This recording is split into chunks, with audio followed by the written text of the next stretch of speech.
मोहतरम हजरात,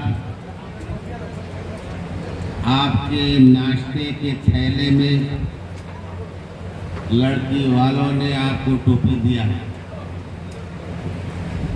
और टोपी पहनाना ये उल्लू बनाना होता।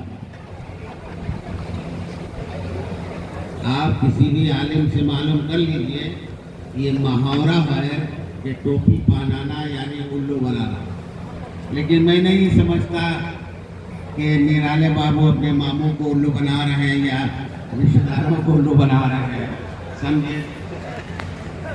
खैर, ये आपस की क़राबत है, पहले से भी क़राबत है। दुआ कीजिए कि अल्लाह तबारक व तआला इस क़राबत को मज़ीद उस्तवार और मुस्तहकम, और जिस तरीके से पहले हंसी और खुशी के साथ मिलजुल करके रहते आए हैं, अल्लाह तबारक व तआला इस रिश्तेदारी को भी उसी तरह खुश व खुर्रम बनाए। आप जानते हैं, तजर्बा है, बहुत से लोगों की उम्र तो हमारी उम्र से बहुत ज़्यादा तफावत है, बड़ी है। और बाज़ लोग तो ऐसे भी बाराती आए होंगे कि उनके लड़कों के मुकाबिल मेरी उम्र होगी, लेकिन आपने आकर के अपनी हैसियत और मुकाम को समझ लिया।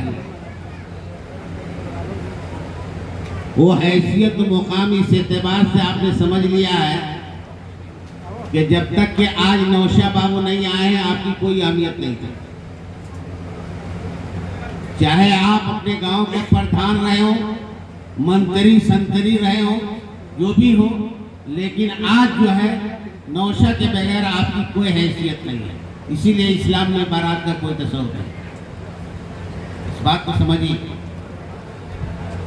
निकाह सादगी का मामला, ये इबादत है। इबादत में न शोर, न हंगामा, न कुछ। अलबत्ता इस इबादत के अंदर ऐलान करने का हुक्म आया है। इतना मुश्तहर करो कि तुम पर ज़िना का शुबा ना हो, यानी निकाह मुश्तहर करो। तो इसका तरीका भी प्यारे नबी सल्लल्लाहु अलैहि वसल्लम ने फरमाया, आलनुन निकाह वजअलूहु फिल मसाजिद, कि तुम निकाह का ऐलान करो और उसका तरीका ये कि मस्जिद के अंदर निकाह का।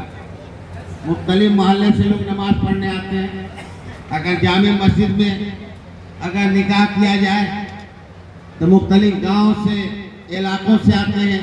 हमारे ढाका जामे मस्जिद में तो तराई नेपाल के बहुत से लोग आते हैं जुमा की नमाज अदा करने के लिए।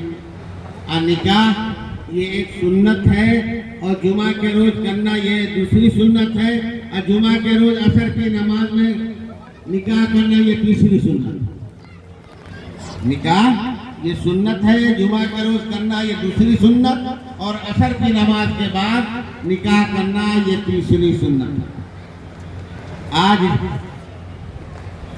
जिन साहब का निकाह हो रहा है वो मोहम्मद साजिदुल्लाह गालिब साहब हैं, जो डॉक्टर मोहम्मद शफीउल्लाह साहब के साहिबजादे हैं। आज इनके कंधे पर पहले खानदान का जो भी बोझ रहा हो, लेकिन एक नया बोझ इनके कंधे पर शरीयत की तरफ से जो हुकूक आयद होते हैं, वो बोझ इन पर डाला जा रहा है। वो बोझ क्या है? वो नान है, नफका है, सुकना, यानी लड़के को रोटी भी देना, नान माने रोटी, नफका जेब खर्च भी देना, और सुकना रिहाइश के लिए, रहने के लिए मकान भी देना।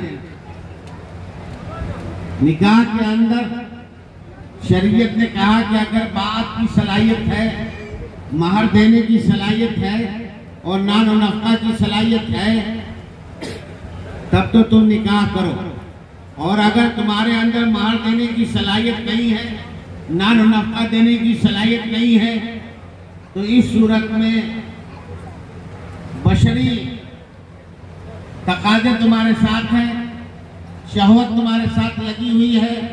इसलिए जब तुम्हारे पास महर की अदायगी की शकत नहीं, नान और नफका सुकना देने की सलाहियत नहीं, तो तुम रोज़ा रखा करो। इस तरीके से निकाह से شہوت کی تکمیل ہوتی ہے، اسی طریقے سے پے در پے روزہ رکھنے سے شہوت ٹوٹ جاتی ہے۔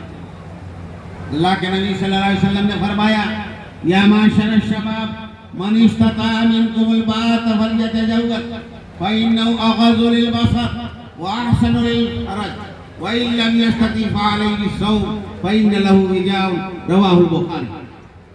اے جوان کی ٹیم جو تم میں سے استطاعت رکھے بات یعنی نان اور آپ کا سکنا کی تو شادی کر لے، اس لیے کہ وہ نگاہوں کو نیچی کرنے والی چیز ہے اور شرمگاہ کی حفاظت کرنے والی چیز ہے، اور اگر اس کی صلاحیت نہیں ہے تو تم روزہ رکھو، اس لیے کہ روزہ شہوتوں کو توڑنے والی چیز ہے۔ اب میرا خیال ہے کہ ماحول پرسکون ہو چکا ہے اور آج وقت میں گنجائش نہیں ہے۔ آپ جانتے ہیں کہ تبلیغ کا کام ڈھاکہ سے شروع ہوا، نیپال کے لوگ جانتے ہوں گے، حافظ محمود عالم صاحب کا نام سنا ہوگا جو انتقال کر گئے۔ آج ان کی بہو کا انتقال یعنی بھائی عبدالکافی صاحب کی اہلیہ کا انتقال ہو گیا، جن کا جنازہ ابھی 2 بجے ہے، اس لیے وقت میں گنجائش نہیں ہے۔ اس اعتبار سے میں لمبی اور چوڑی تقریر نہیں کرنا چاہتا، بس اتنا سمجھا دینا چاہتا ہوں کہ شریعت کو آپ مد نظر رکھیے، شریعت پر چلیے۔ اگر آپ شریعت پر نہ چلیں گے تو ایک روز شریعت آپ سے چھین لی جائے گی۔ آپ دیکھ رہے ہیں ہندوستان کے حالات، وقت کی جائیداد کو ہم نے حفاظت نہیں کی تو آج حکومت قانون بنانے پر مصر ہو گئی اور آج اس کے لیے واویلا اور احتجاج اور سپریم کورٹ میں یاچیکا دائر ہے، لیکن فیصلہ وہی ہوگا۔ اندازہ لگتا ہے جو بابری مسجد کے کیس کو لمڑا چوڑا کر کے کیا گیا اور بعد میں کہا دیا گیا کہ یہ آستھا کی بنیاد پر ان کو دیا جائے، پورے شواہد بابری مسجد کے متعلق، لیکن نہیں، چونکہ اکثریت کی خواہش ہے کہ اس جگہ رام مندر بنے، اس لیے ان کی خواہش اور ان کے جذبات کی تکمیل کرتے ہوئے یہ زمین گرچہ مسلمانوں کی ہے، گرچہ یہ مسجد کی ہے، لیکن ان کی خواہش کی تکمیل میں ہم اس کو دے دیں۔ اسی لیے وقت کا بھی ایسا ہی حشر ہونے والا ہے، لہذا آپ حضرات مساجد کی، مدارس کی، مکاتب کی، خانقاہوں کی، درگاہوں کی اس سے محبت رکھیں اور اس کو بچانے کی کوشش کریں، مسجد کو آباد کرنے کی کوشش کریں۔ اگر آپ مسجد کو آباد کریں گے تو دنیا کی کوئی طاقت نہیں کہ مسجد کو ویران کر دے اور مسجد پر کوئی قبضہ کر لے۔